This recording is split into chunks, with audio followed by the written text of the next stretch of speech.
2026க்கான நம்ம சிஎஸ்கேயோட playing eleven இப்போமே ready ஆயிருச்சு. Playing லெவனில் யாருக்கெல்லாம் வந்து வாய்ப்பு கிடைக்க போகுது, யாரெல்லாம் இன்னும் வர்றதுக்கான வாய்ப்புகள் இருக்குது, இப்போதைக்கு சிஎஸ்கேயோட பிளேயிங் லெவன் எப்படி இருக்கும், இம்பேக்ட் பிளேயர்ஸாக யாரெல்லாம் வந்து செயல்படுறதுக்கான வாய்ப்புகள் இருக்குது, இதை பற்றின ஒரு ஃபுல் டீட்டெயிலை பற்றியும் நம்ம சிஎஸ்கே வீரரான ருத்ராஜுக்கு மீண்டும் இந்திய அணியில் வாய்ப்பு கிடைக்கிறதுக்கு ஒரு மிகப்பெரிய லக்கு வந்து அடிச்சிருக்கு. யாரோட இடத்துல இவருக்கான வாய்ப்பு வந்து கிடைக்க போகுது, இப்போதைக்கு எந்த மேட்ச்லேருந்து இவரை வந்து எதிர்பார்க்கலாம் அப்படிங்கிறதையும் இந்த வீடியோவில் பார்த்துடலாம். அதுக்கு முன்னாடி சேனலுக்கு புதுசாக இருந்தீங்கன்னா சப்ஸ்கிரைப் பண்ணிக்காங்க. இந்த வீடியோக்கு ஒரு லைக் கொடுக்கலன்னா லைக்கை கொடுத்துருங்க.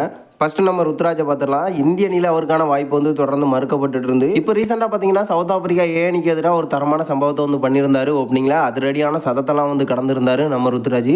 அது மட்டும் இல்லாமல் பார்த்தீங்கன்னா மேன் ஆஃப் த சீரியஸையும் வந்து வாங்கியிருந்தாரு நம்ம ருத்ராஜ். இப்போதைக்கு பேட்டிங்கில் வந்து ஒரு மாஸ் கம்பக்கை வந்து கொடுத்துருக்காரு. இப்போ ரீசெண்டாக பார்த்தீங்கன்னா நம்ம கில்லுக்கு வந்து இன்ஜுரி ஏற்பட்டிருக்கு. இன்ஜுரி வந்து பெருசாக இருக்குது அப்படிங்கிற மாதிரி தான் சொல்லப்பட்டிருக்கு. நம்ம கில்லோட இடத்துல சவுத் ஆப்பிரிக்காவுக்கு எதிரான ஒன் டே மேட்ச்சில் நம்ம ருத்ராஜுக்கு வாய்ப்பு கிடைக்கிறதுக்கு ஒரு மிகப்பெரிய சான்சஸ் வந்துருக்கு. இதுக்கான காரணம் நம்ம கில்லை பொறுத்த வரைக்கும் ரோல்ட் அவுட் வந்து ஆக போகிறாரு. ஸோ இப்போதைக்கு சவுத் ஆப்பிரிக்காவுக்கு எதிராக ஒரு ஓப்பனர் வந்து தேவைப்படுதாரு. அந்த வரிசையில் கலக்கிட்டு இருக்கிற நம்ம ருத்ராஜுக்கு வாய்ப்பு கிடைக்கிறதுக்கு ஒரு மிகப்பெரிய வாய்ப்பு இருக்குது. தொடர்ந்து வந்து ஒரு கம்பக்கம் வந்து கொடுத்துருக்காரு நம்ம ருத்ராஜ். ஸோ எனக்கு தெரிஞ்சு பார்த்தீங்கன்னா கில்லோட இடத்துல இவருக்கு ஒரு மிகப்பெரிய சான்ஸ் வந்து கிடைக்க போகுது. சவுத் ஆப்பிரிக்கா ஏணிக்கு எதிராக பண்ண சம்பவத்தை மறுபடியும் சவுத் ஆப்பிரிக்கா டீமுக்கு எதிராக வந்து பண்ண போகிறாரு அப்படிங்கிறதுல எந்த ஒரு மாற்றம் இல்லை. ஸோ தொடர்ந்து இந்த மாதிரி கம்பக்கம் வந்து கொடுத்துட்டு இருந்தார் அப்படின்னா இந்திய அணியில் வந்து தொடர்ந்து இடம் பிடிப்பார் நம்ம ருத்ராஜ் அப்படிங்கிறதுல எந்த ஒரு மாற்று கருத்தும் இல்லை. அடுத்து 2026க்கான நம்ம சிஎஸ்கேயோட பிளேயிங் லெவனை பார்த்துடலாம். என்ன ப்ரோ ஆக்ஷனே இன்னும் நடக்கல, அதுக்குள்ளே பிளேயிங் லெவனா அப்படின்னு நினைக்காதீங்க. கன்ஃபார்மாக வந்து சொல்லுவேன், சிஎஸ்கேயோட பிளேயிங் லெவன் இப்போமே வந்து ரெடியாக இருக்குது. சில முக்கியமான வீரர்களுக்காக தான் நம்ம சிஎஸ்கே வந்து ஆக்ஷனுக்கு போக போகிறாங்க. நம்ம சிஎஸ்கேயோட பிளேயிங் லெவனில் யாரெல்லாம் இருக்க போகிறாங்க அப்படின்னு கேட்டிங்கன்னா ஆயுஷ் மாத்ரே, சாம்சன் இவங்க 2 பேரும் வந்து ஓப்பனிங் பண்ணுறதுக்கான அதிக வாய்ப்புகள் இருக்குது.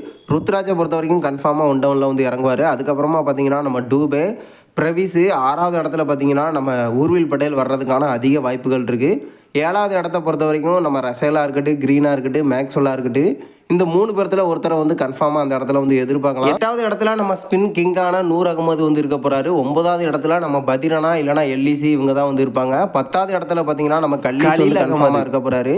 11வது இடத்துல ஆல்ரவுண்டரான நம்ம அன்சுல் கம்போஜ் வந்து இருப்பார். இப்போதைக்கு நம்ம சிஎஸ்கேயோட இம்பேக்ட் பிளேயராக யாரெல்லாம் இருக்கிறதுக்கு வாய்ப்புகள் இருக்குது அப்படின்னு கேட்டிங்கன்னா நம்ம தலத்தோனி, அது மட்டும் இல்லாமல் ஊர்வில் பட்டேல். பவுலிங்கை பொறுத்த வரைக்கும் பார்த்தீங்கன்னா நம்ம அன்சுல் கம்போஜ், அது மட்டும் இல்லாமல் கோபால், இவங்க 4 பேர் இருக்கிறதுக்கான வாய்ப்புகள் இருக்குது. ஸோ இப்போதைக்கு பார்த்தீங்கன்னா நம்ம சிஎஸ்கேயோட பிளேயிங் லெவன் ரெடியாக இருக்குது. ஸோ 2 இடத்துக்கு தான் இப்போதைக்கு வீரர்கள் வந்து தேவை. கன்ஃபார்மாக நம்ம சிஎஸ்கே ஆக்ஷனுக்கு போய் தரமான சம்பவத்தை பண்ணுவாங்க அப்படிங்கிறதுல எந்த ஒரு மாற்றமும் இல்லை. நீங்கள் என்ன நினைக்கிறீங்க? நம்ம சிஎஸ்கேயோட பிளேயிங் லெவனாக இருக்கட்டும், இதில் வேறு யாருக்கெல்லாம் வாய்ப்பு கிடைக்கிறதுக்கான வாய்ப்புகள் இருக்குது அப்படிங்கிறத மறக்காமல் நம்மளோட கமெண்ட் பாக்ஸில் தெரிவிச்சிருங்க.